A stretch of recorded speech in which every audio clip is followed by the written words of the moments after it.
That's my phone is going off in there. All right, it says that we're live. Countdown. Live. Okay, I guess we're live. Hi, everyone. Welcome back. We're so excited to be here. What is this, Thursday, April 11th for our Facebook Live. We have some great questions today that we're going to be answering. And so I guess we'll just get right to it. Yep. Mark, Michelle, and Steven, this is being shared for some of our vets. Can you talk about the idea, oh, I like this, of people having to hit rock bottom in order to make changes? I share a lot of what I learned working with you guys. This was a question from our last live broadcast that we didn't get to. Yeah. So, yeah. Go ahead, Steve. You can start. I'll just say this, that the most extreme drinkers and drug users are the ones that tend to become abstinent. Not always, but more so. And if you're in the 12-step and recovery world and you hold up abstinence as the only acceptable outcome, you would look and see that the most extreme are the ones who become abstinent. But they're not, that's just one portion of people that get over their problems, right? And so it would seem to make sense to those people that you have to hit rock bottom. But in fact, you don't. People stop at all levels. They change course and moderate at all different levels. Well, I think they do. And I think that it's dangerous to constantly tell people that they have to hit rock bottom, because that's a narrative in our country, in our culture now, that you have to sort of have your ego deflated in order to recover. And people, really how humans are motivated is based on a pursuit of happiness, not the fear of a consequence, right? So if you tell people you got to hit rock bottom and then they hit a spot and they think, well, I haven't really hit rock bottom yet, people die because of that. You know, I have friends that really wholeheartedly felt that they needed to, take it lower and lower and lower. Yeah. And they're dead today, you know, when at any point the motive could have been, geez, maybe I can stop now or moderate or chill out on the drink and maybe smoke pot, or any option is available to people at any given point, and people have a whole variety of things that they do based on the fact that they're motivated by happiness. That's how human beings are motivated, our pursuit of happiness. Yeah, so, what you're getting at is when you believe that quitting or cutting back is better, you'll do that. Why do you have to bang your head against the wall to do that? You don't. You have to torture yourself. It doesn't make sense. Yeah. And you know what's built into this? There's a really insidious assumption built into it, which is that drinking and taking drugs is so incredibly wonderful. Right. The only reason you would quit is because things have gotten so bad, because the consequences are so big. And the tough love movement has acted on that assumption to try to force people to quit by bringing down harsh consequences, and it hasn't worked. And drugs are not so great that you would just want to take them endlessly to the rest of your life. They get boring. It's funny you say that. I remember in the last 6 months that I was drinking, I was on a wicked bender, right? I'm drinking a fifth of vodka, and then I'm chasing it down with beers, and I'm getting up in the morning. Going crazy. Yeah. I was in bad shape, actually. I was in very bad shape. And I remember thinking, God, every day is just a hazy repeat of the day before. And I'm not even sick. Yeah, and I'm not even drunk. Like I didn't get a euphoria. No. That left very quickly. It's like eating a box of chocolates. The first one is awesome. Second one is pretty good. Third one, you're starting to just taste a lot of nasty sugar. And by the fifth one, you got a bellyache, Yeah. And that's how my drinking was. It was not that fun. So the point is drugs have been made into all powerful, all alluring qualities that there's nothing that will compete against the heroin high. So the person is doomed for life. And the only way is to hit rock bottom. And that's dangerous thinking. It's just dangerous thinking. Well, it's not just dangerous because for some people, rock bottom is death. It's dangerous because what about those of us, like, I can remember being called the high bottom drunk. You know what I mean? Yeah. Like you go, if you go to a rehab or you go to AA, there's all this, I did this and I did this and I did this. And then you start thinking, maybe it wasn't that bad. And maybe I wasn't that bad. Now, in the meantime, you were like suicidal, I just feeling like a piece of crap every day. And your life was going nowhere. And so for those people, the vast majority where they're not overdosing and they still have a job and you're still paying your bills and maybe you're still married to the love of your life but you're just like, I want to change. But then, you go to meetings or you go to rehab and everybody's talking about rock bottom. And you're like, well, clearly I didn't get there. That is so true. The cultural sort of junkie pride in 12-step is, it can drive a nail in people's coffins. I mean, it is insidious. Yeah. I had people actually tell me, they're like, you were worse than that. You just tell your stories for real. Yeah. And the truth was they were right. But because I minimized everything because my father was there and, share all those stories. But at the same token, I did know people that I was trying to help, during those days who didn't feel like they fit in. Yeah. Or what about the old AA adage of you have to keep it green? Or you better remember your last drunk or you haven't had it yet. Yeah. Right. Talk about keeping yourself planted in a culture of failure at that point, right? Yeah. You got to keep the misery alive so that you're not going to repeat it, which is exactly the opposite of what you should do based on human behavior. Is something bad happens, I really want to move in the direction of something that's a better position. Right. That's how you move on. But AA and a lot of rehabilitation is wrapped around keeping you there. Yeah. And that's why we call it the recovery trap. Remember your bottom. Remember your bottom. Yeah. Why not let it move on? Yeah. Yeah. Why not be like, wow, that was a bad part of my life. I think I'll move to something happier. All right. So I think we beat that one. I remember. You got more? I was just going to say, I remember when I went to High Watch Farm in 1997, my first real experience with treatment. And they kept saying to me, you're not done yet. Oh, that's such a horrible thing to say. You haven't had enough. Yeah. Right. Now, I mean, I didn't want to quit at that point, but it was just repeated, those phrases, you're not done yet, you haven't had enough.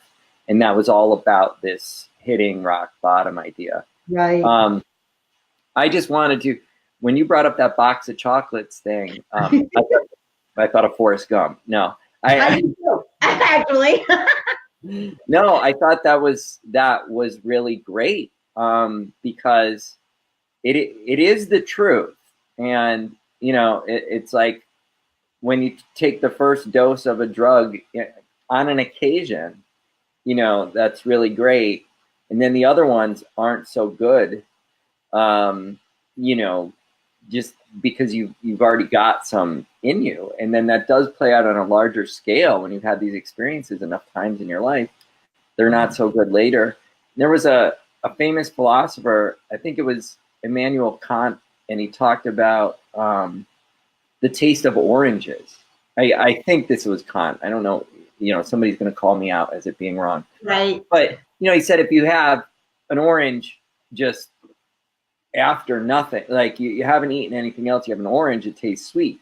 If you eat sugary foods and then you have an orange, it tastes sour. And it really plays that whole subjectivity of whether things are enjoyable or not.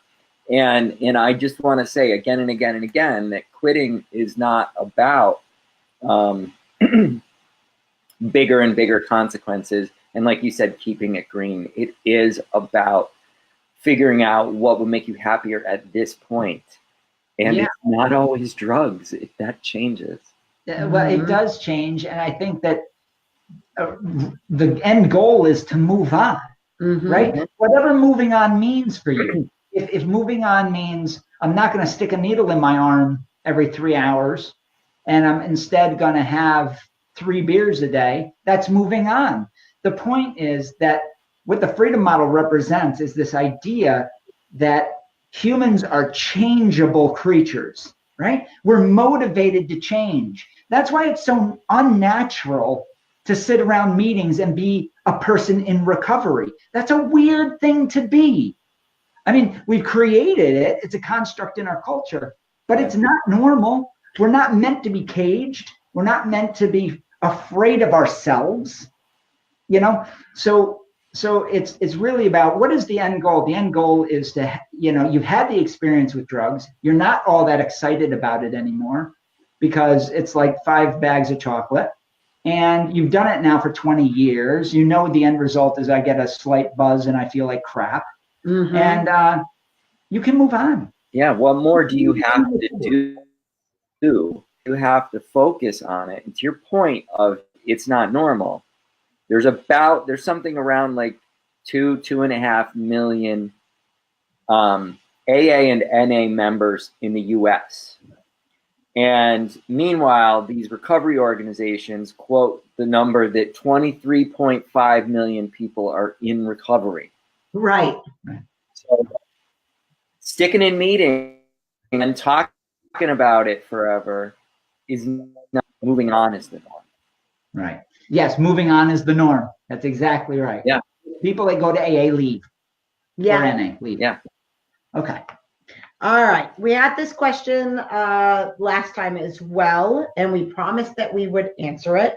It says, can you speak to sex addiction? I have, yeah. And we talked about this obviously because we got it the last time. And well, you know, if you read the freedom model, I mean, a behavior is a behavior is a behavior. They're all choices. They're all addictions are based on preferences that we learn.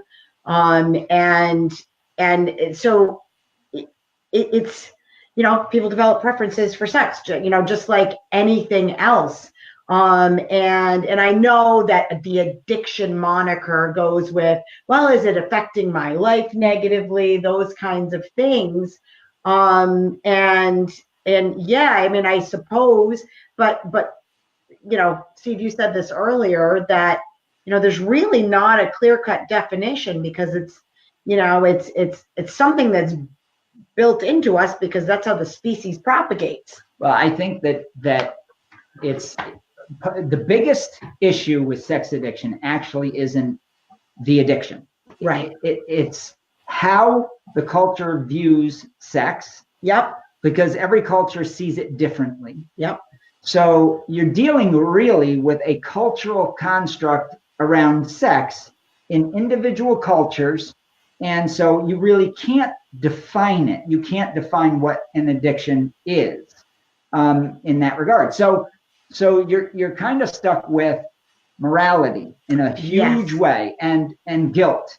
If you deal with a lot of the therapy surrounding sex addiction, a lot of it out there is based in the idea that it's a sin. So it's a religious angle. A lot of the treatment centers are based on a religious angle. So is it a moral question? Then you're getting really deep into the weeds. So I think that Michelle brought it back to sanity by saying we all have preferences and secrets and things that a private life, right? And sex is a very private thing. And when it gets exposed and there's judgment based on it's too much or it's, you know, the wrong kind of sex or whatever, it gets into a real subjective sort of place. And it's hard to help people when there's no definition of what the addiction actually is. Right. And when they don't know much about why they want to stop it or change it other than, and whenever I've talked to people about this, like, well, it's bad, or, well, you know, it's sinful. It's not, you know, and that stuff comes up and there's you know, if I have, when I had a heroin use problem, right? All my energy was going into using heroin. You know, right. It was very clear. It's like, I can't really do much else in my life as I'm chasing heroin around. And there was very functional reasons why I would want to change that. And I'm sure those reasons can come about with sex as well. Absolutely. But every time I talk to somebody, they contact me about this, they don't know much about why. They don't know much about a reason that they want to change other than, well, it's bad. I shouldn't like this. Yeah, essentially. There's two things, two sort of issues here. One is, there's, like with drugs, if you are doing heroin and you have to go boost at a store, steal a bunch of baby formula to deal with your habit, you're committing a crime, right? Yeah, Steve, I'm pointing out. So if you are committing a crime related with sex, that's the extreme, right? So we have these behaviors that are extreme. Then you're talking about criminal activity, right? So now we're dealing with not really addiction, we're dealing with a crime. Now we have two problems. One might be an addiction, and the other is I'm committing a crime. So if you commit pedophilia, for instance, and your excuse is that you're a sex addict, you're committing a crime. So we're dealing with two different issues. I want to be careful about that, because people conflate that and get it all mixed up. So I've often said we have laws for that sort of thing. So the laws are the laws. If I drink and drive, which I did, and I almost killed some people drunk driving, I went to jail. That's what happened. But a person's preference, one of the things we do in the freedom model, and I think this is to this guy's point, the first thing we say, absent a crime, right, is we say, describe to me what you believe, why you're an addict, right? Then they describe it. And then I say, all right, let's set that aside. Tell me why you like it. And people are shocked. They are shocked, because in treatment, whether it's sex addiction or drinking, drugging, whatever it is, whatever rehab you go to, it's, you should not do this. You need to abstain because it is bad. Or they give some therapeutic reason around that. But really, that's what it is. It's a big judgment made. We don't do that. I say, why do you enjoy it? Now, the reason we start there is because we know that what motivates humans to behave, especially with something they like so much that we would call it an addiction, they like it a lot. Why aren't we starting where the person's at first and find out the real reason with no judgment? And people are shocked by that. And then we can have an honest conversation about options of changing. Right. A lot of times there's more to it than that, but it's very important that judgment isn't brought into it, and that we find out where the person is at and deal with why they have a preference for this sex habit. Right. So, yeah. Can I say more? Oh yeah. Yeah. So, I'm going to say this. First of all, I was just rereading Mark Lewis's really great paper on how addiction, all the neurological changes, he goes one by one through all of them that happen in, supposedly the reward center, the executive function, whatever, name all the parts and the processes. And he goes through the evidence on each one of them and shows why, this is just the routine neuroplastic happen with learning any habit, any skill, anything that you do repeatedly, right? Yeah. And it happens, he went through it and he said it happens the same in behavioral addictions as it does with drug addictions. Right. Right? That's so in some sense, if we talk about sex addiction and people say, well, does the freedom model apply to sex addiction? That's a question I get a lot. Okay. Does it apply? Well, yes and no, right? It does on the basics, but the freedom model is filled out with a bunch of information about alcohol and drugs, substance use, right?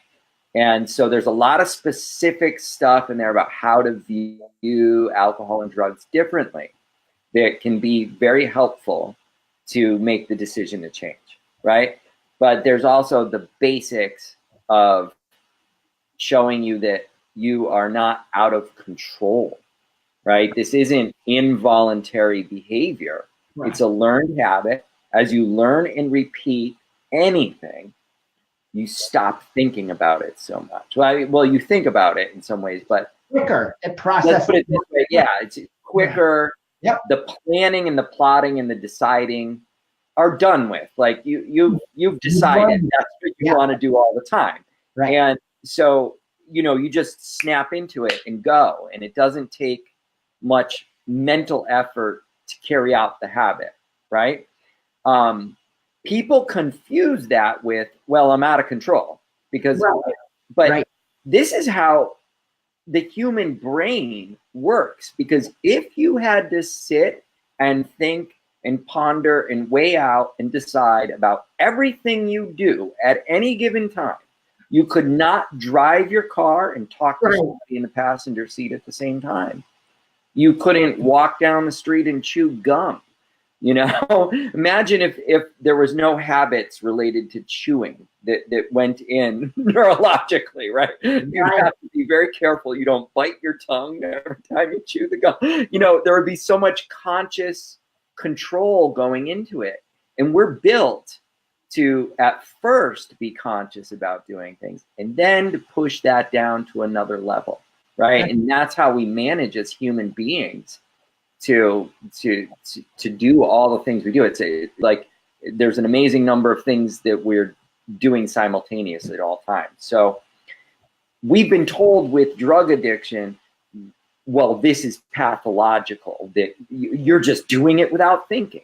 We're doing everything every day without thinking too much. It's only when we're taking on new things, when we're altering what we're doing, when something is novel and new, that's when we're really thinking it through.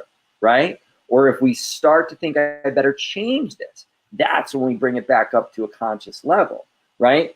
And so what we've done in the freedom model is say, here's how you get conscious about this. You first have to throw away the idea that your thoughts don't matter and this is just a disease. You got to throw that out, right? And then you got to start thinking, what are the benefits of this? What are my other options? What would I like to do? You got to pull back from the panic, the shame, the guilt, all of that crap, the negativity, and just say, what options do I have before me? And what would I like to do now? What are the positive things here? And so that aspect of the freedom model, where we're guiding you and doing that and providing all the information along the way, really does apply to sex addictions, if that's what you want to call it, sex habits, right? But some of the material in the book, obviously, is directed towards drugs and alcohol specifically. I want to jump in for a second because I want to clarify something or expand upon it a bit. You talked about two different things, and he was very clear, but I'm going to hit it from a different angle. The brain neuroplastic situation, the fact of how we physically record the learning process is called neuroplasticity. In other words, circuitry is built. And when you have a habit, if you learn to drive, there's circuitry that is built around driving. And when that circuitry is very well created within the tissue in your brain, you can drive easily. Yep. And to Steve's point, what he was saying is in the beginning, when you're in the car with your mother and you're like gripping the steering wheel and your brain is on fire, okay, because you're terrified of everything that's happening around you, that's because the neural network in your brain, physically in your brain, hasn't been constructed yet. So there's all kinds of blood flow and energy happening in sections of the brain trying to wrap itself around that experience. So we're talking about something that is a result, and here's the difference. I want to be very clear. The brain is, what's happening in the brain is a result of what's happening in the mind. The fact that you are thinking, that's not brain activity. Thinking is in the mind.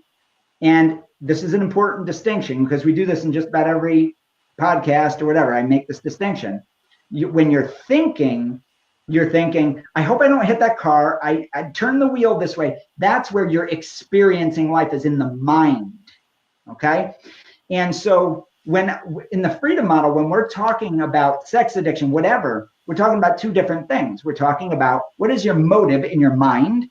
What is your desire in your mind? What is the thing you like and experience in sex? And the experience happens in the mind. A brain doesn't think, it doesn't feel, it doesn't experience. It processes its hardware. All the experiencing and proactive thinking and desires happening in your mind, which is metaphysical. So we deal with both of those things, and I think it's important. But and the last part is, just because your brain changes doesn't mean you're a slave to your brain. Right.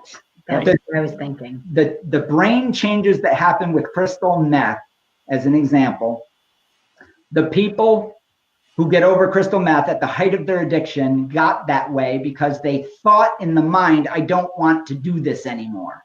Then exactly. And there's clear evidence of that. Their brain is still radically changed at 1 month, less so at 9 months down the line, and then 14 months down the line. It's changed a lot back to look like somebody who's never even used meth. And so that whole time, their brain is still changed in the direct, and we're told that causes people to keep using, but they quit with it changed. That point is so crucial. I want to say this to the audience.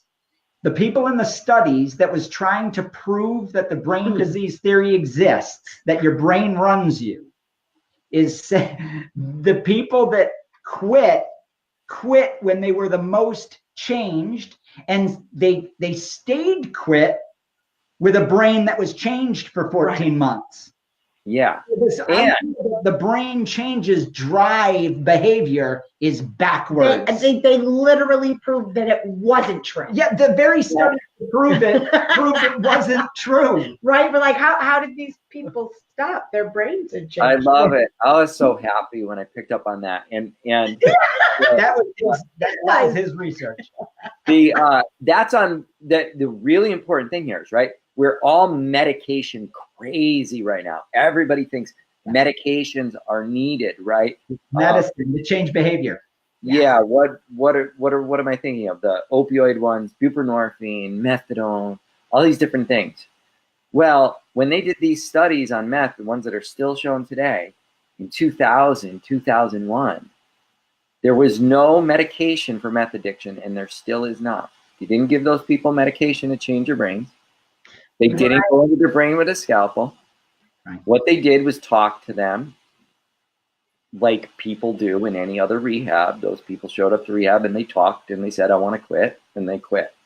And so, like that, they changed their brain by making a decision over time. But they were able to stop before the neurobiology followed along with their choices. It is so important. I'm glad you reminded us of that point. All right, next question, and this is one that we've gotten since the last one, and that was, do you guys ever get people that do your program more than once?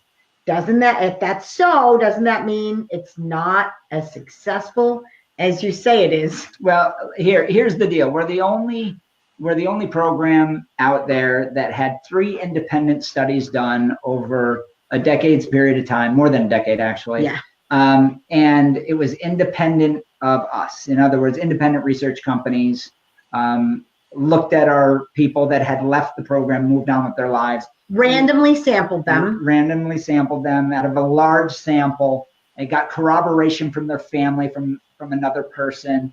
Really, and you can download all those studies. But here's the point. 62% of the people were abstinent. From everything. And then, you had 38% that didn't. So basically 4 out of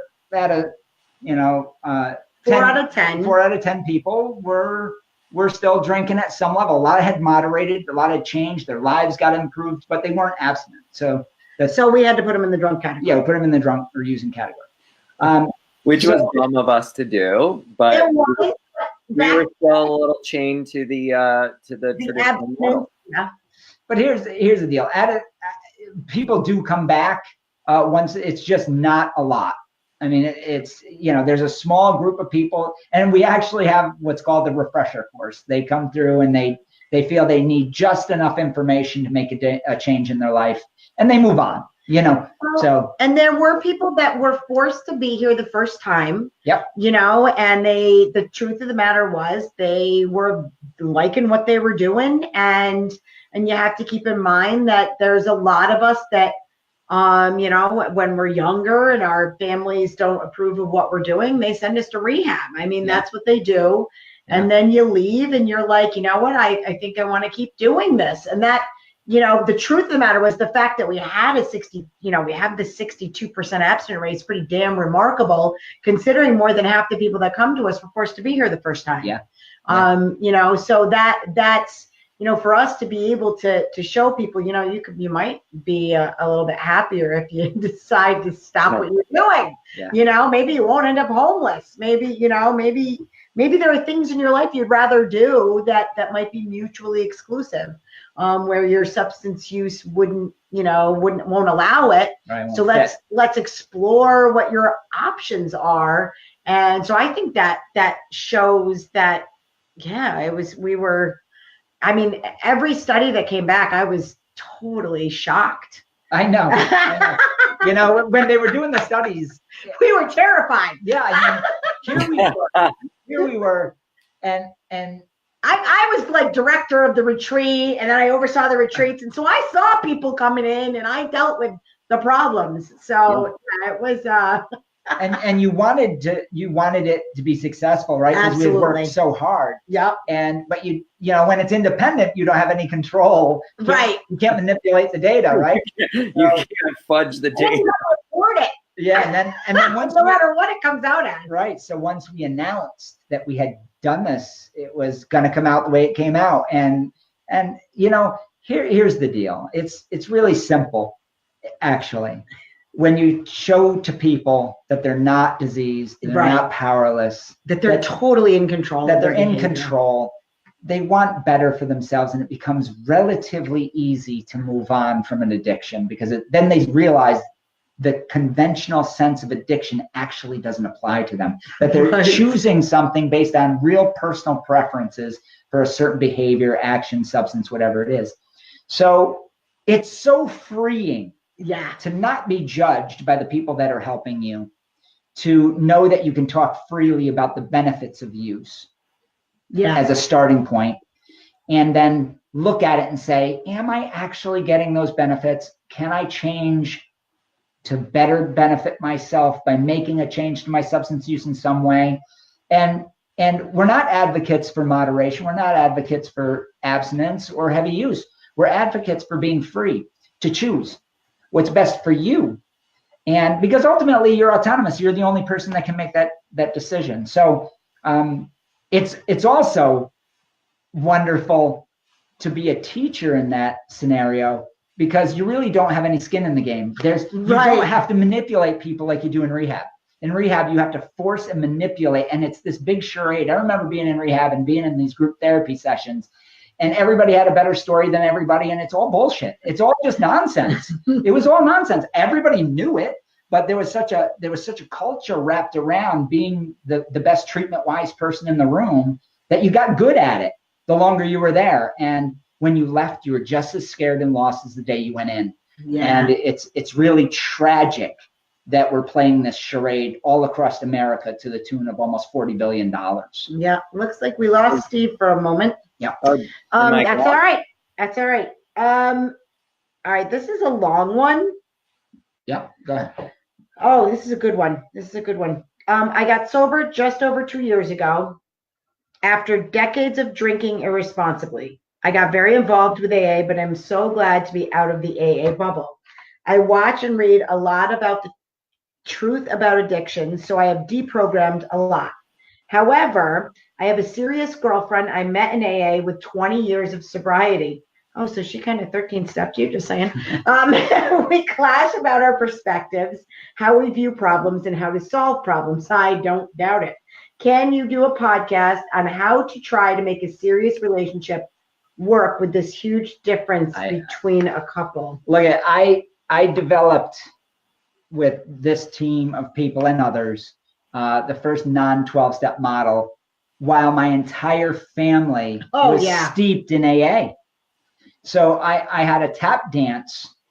I had, they would say, "Hey, how's the counseling going, Mark?" Oh, yeah. How's your rehab? Yeah, how's your rehab? And I'd be like, I don't have a rehab, and I don't counsel people. I teach them.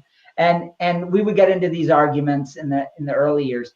But I think that the answer is let people be who they want to be. Yeah. And in my case, what happened was when my books started selling about the model, the freedom model, and the earlier editions, when somebody would ask me a question, I would give them a book. And that way I wasn't the one telling them how to live. It's sort of it's a prop that gives them the information. And then they're going to read it on their own. And in my case, I wrote the book, so some of them read it. And as time went on, they accepted the model. And they said, this is pretty good stuff. And this came from a family that was steeped in AA for 2 generations. The thing about somebody that's invested 20 years in this, and it's been there probably her whole life for 20 years.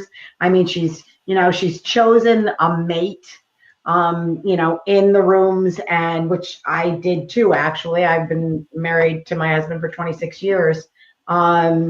It's a very scary thing for somebody that's that invested and spent, a good portion of their adult life doing this, to all of a sudden think I've been doing everything wrong. Yeah, it's hard. It's scary for her to think, that, you kind of naturally are going to grow apart if you push your agenda. If you push your agenda, and so it's as with any relationship, it's just like anything else. You really look at. I suppose there are a whole lot of people. If you think about the last election, I wonder how many divorces there were because somebody voted for Hillary and somebody voted for Trump. It's kind of one of those things. It's did the Gary Johnson voters get divorced? Right. So that's one of those things that's going to be difficult because it's 2 completely different ways of thinking. Yeah. I think you let people live the way they want to live. There's the art of compromise. But I think that literature has helped me. It takes me out of the equation and allows the message of whatever my opinion is to be brought to them. Then they can read it or not. So that's worked. I've also written letters. Even with my wife, when we get in real bad arguments, we write to each other so we're not in each other's faces. And we learn, and that works. That does work because it's a captivated audience because you're reading. Yeah. That can be difficult. I can't be here while you're reading that. Yeah. I don't want something thrown at me. The problem I would have with letters is conveying tone. Exactly. That would be my issue. I never do that right. But if you hand her, the truth of the matter is, you hand her a copy of the Freedom Model and you go, geez, why don't you read this and and see, and let's discuss it. Yeah, then it's not you, it's a model, it's a way of thinking. And that works. Works. Okay. Yeah. All right. Well, we have one more question. Although you had another one, Steve, but is what you guys do a form of motivational interviewing? If not, how is it different? So go ahead, Steve. Do you think what we do is motivational interviewing? There's a bit of similarity in spirit, right? Because now I don't know enough about how motivational interviewing is practiced on the ground, but I do know what it's about, which is basically to sit and ask somebody, how do you feel about your drinking? What would you like to change? And letting them sort of make the decision. Now, one of the problems, so that is all great. Like, we all agree with that, right? Right. if that's the basic, and I think there's probably some really good practitioners of that out there. But then you also see in the when you look into the National Survey on Drug Use and Health and their treatment reports that they do, and they gather data on what treatment methods are being used in treatment centers, right? And the 12-step and 12-step related things are like 90%, 77%, 80% of treatment centers are all using one of these different things. It is all very 12-step and coercive. Right. Right. Because in anything that is even loosely based on 12 steps, and I went through the top 11. One time I sat and I went through NIDA's book on effective treatment methods, right? And they had 11 of them, and I analyzed each one like a freak that I am. And I put up a blog post about it. This is years ago. And 9 out of the 11 specifically mentioned 12 steps and sending. They're like, it's not a 12-step method, but they specifically mentioned 12 steps and encouraging people to go to 12-step meetings and get a sponsor. 9 out of 11 of These the are top places that did motivational interviewing. What's that? Now, these places that did motivational interviewing? Oh, yes. That you knew where I was going, and you're making yeah. So, yeah. So we definitely don't do that. So like half of places or 60% of places say they use motivational interviewing, right? But it's incompatible.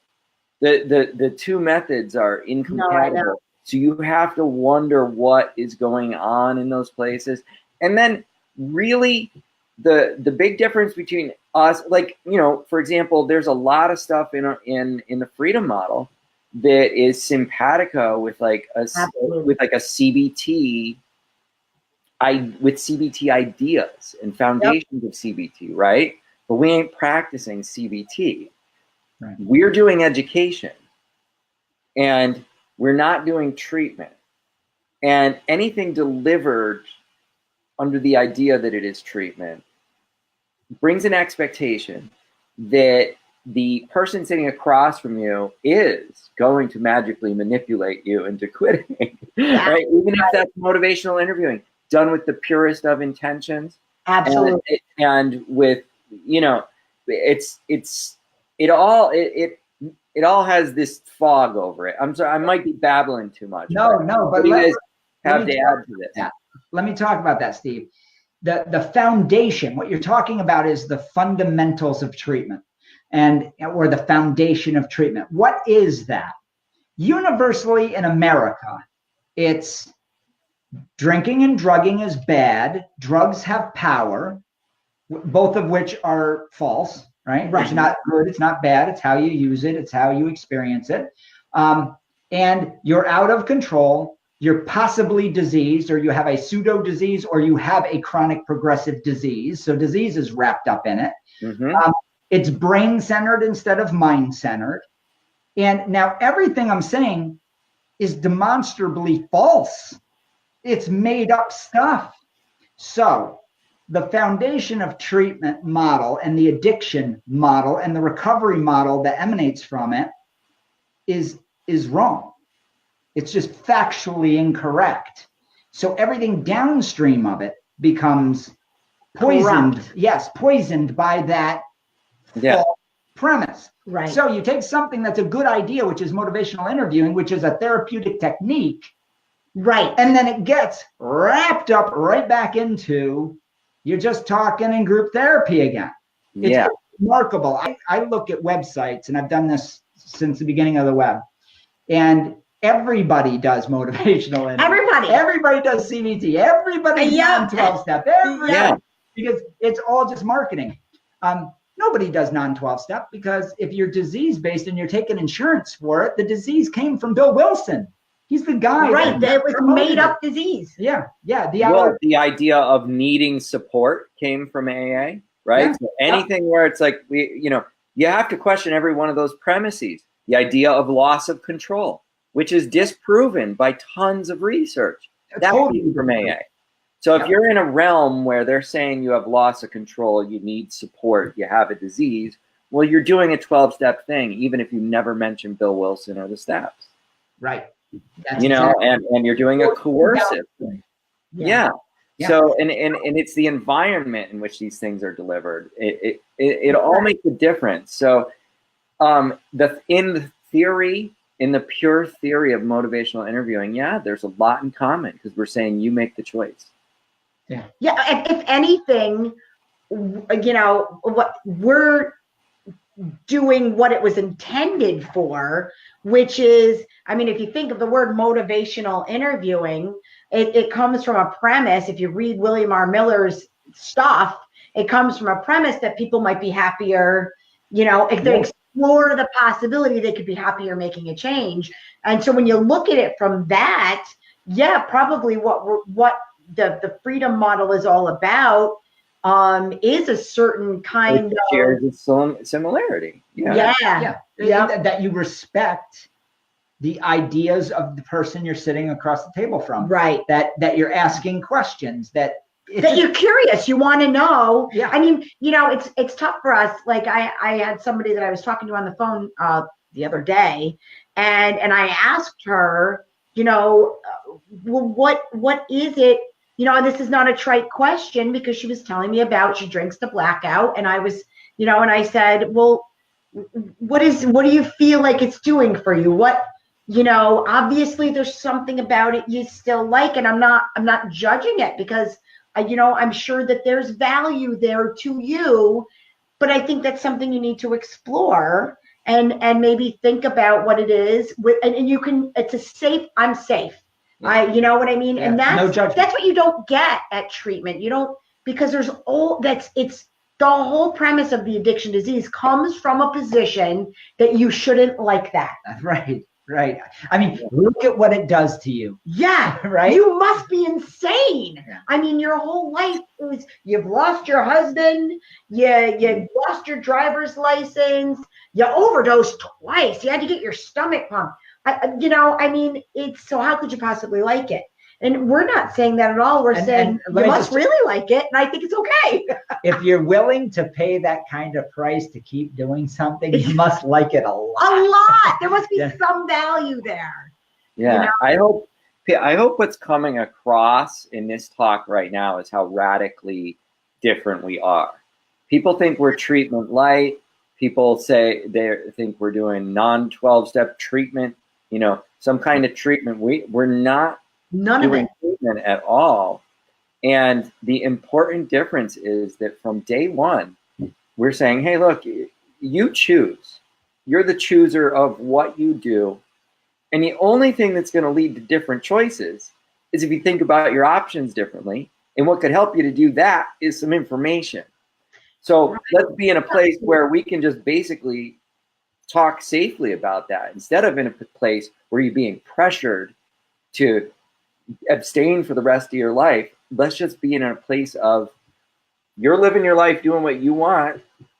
Let's get you the right information, and then you figure out what you want to do and do that. It's so people can't wrap their minds around how different that really is than the premise of treatment is that a treatment provider or practitioner or whatever can somehow change you. That's and it. Make you stop. Give you strength you don't have.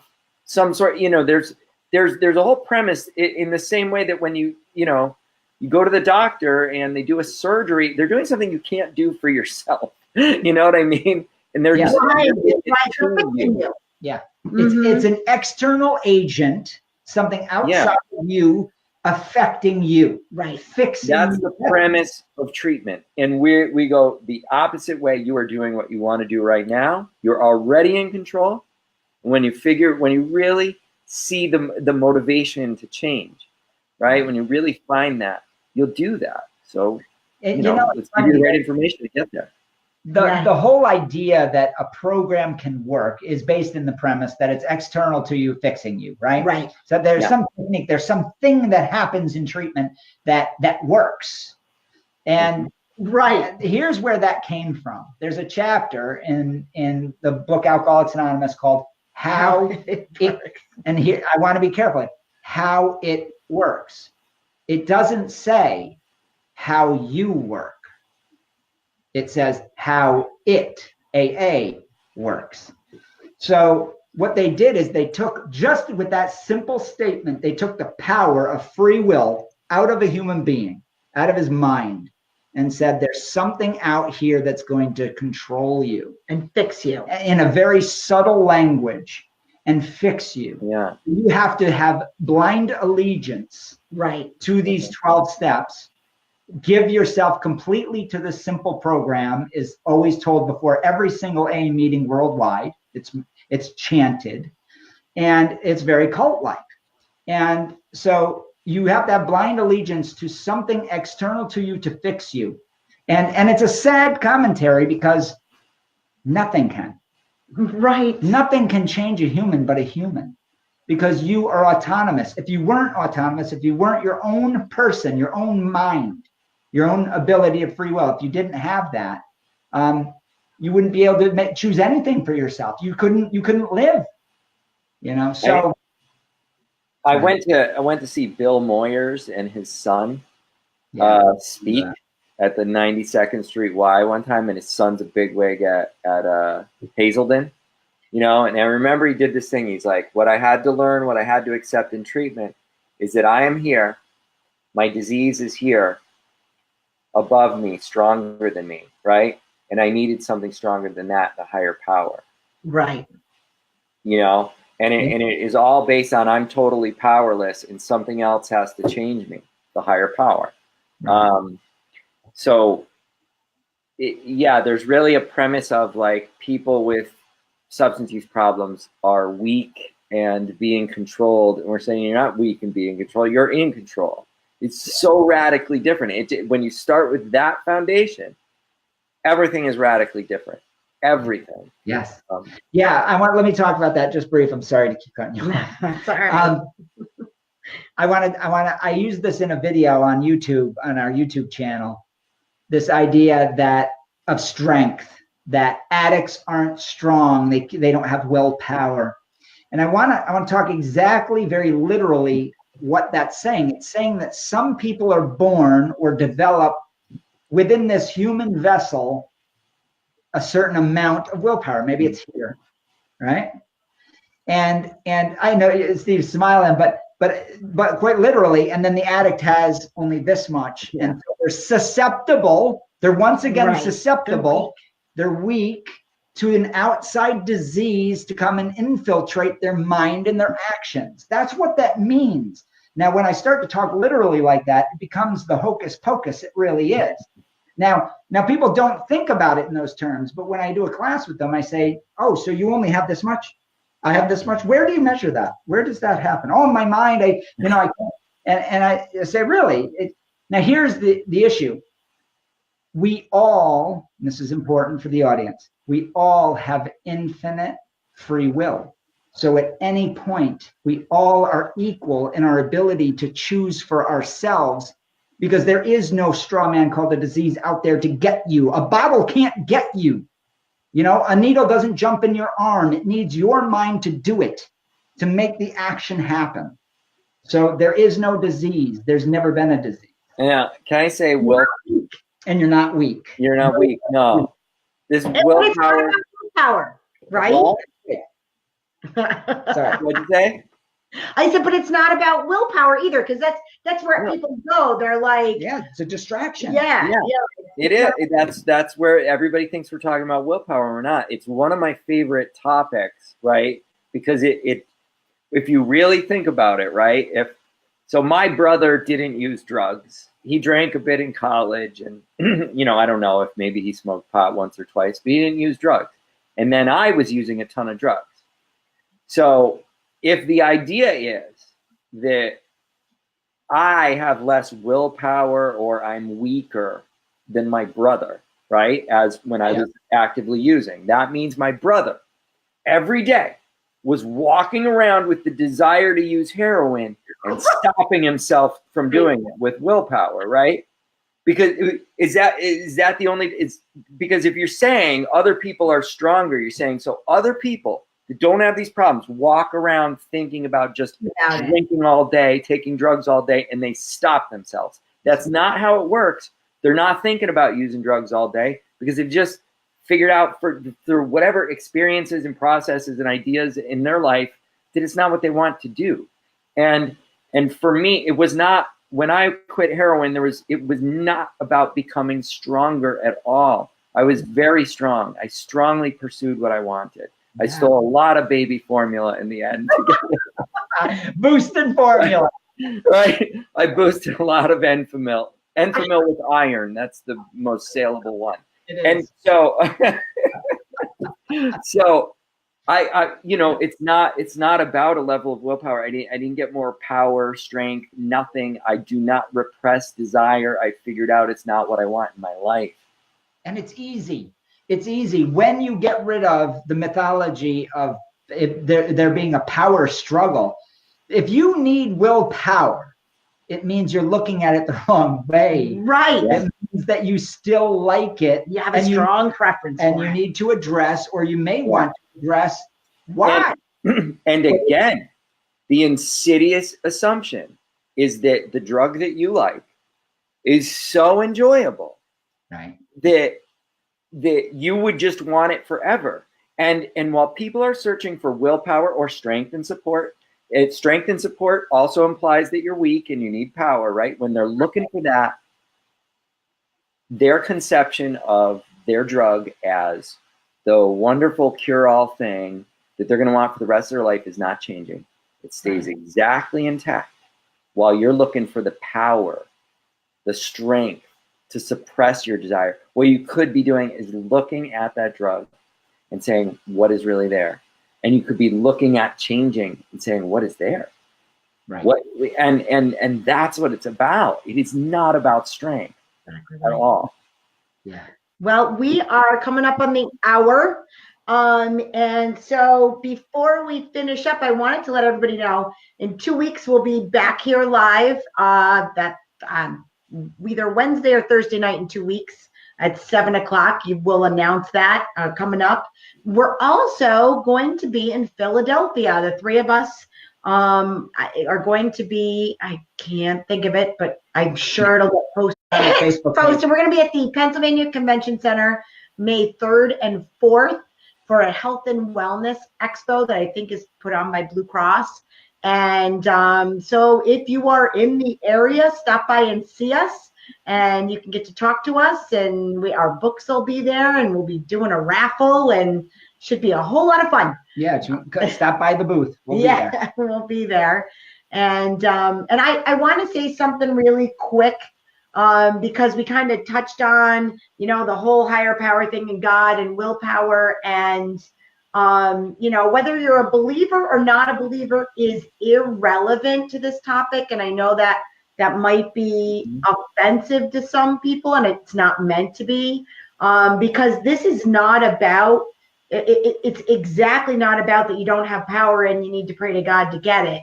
Or if you are religious, it's real simple because we don't have a lot of time. If you are religious, God already gave you. He already gave it to you. That's what I was going to say. Yeah. That's it. Is you're if you are a believer, you got it already, and you were born with it. You're born with it. You have the power to stop already within you. It's called free will. Yep. And so I think we're about done. You guys have any last? Steve, you have anything? Any closing comments? All right. You know me, I can talk forever. Don't start me up.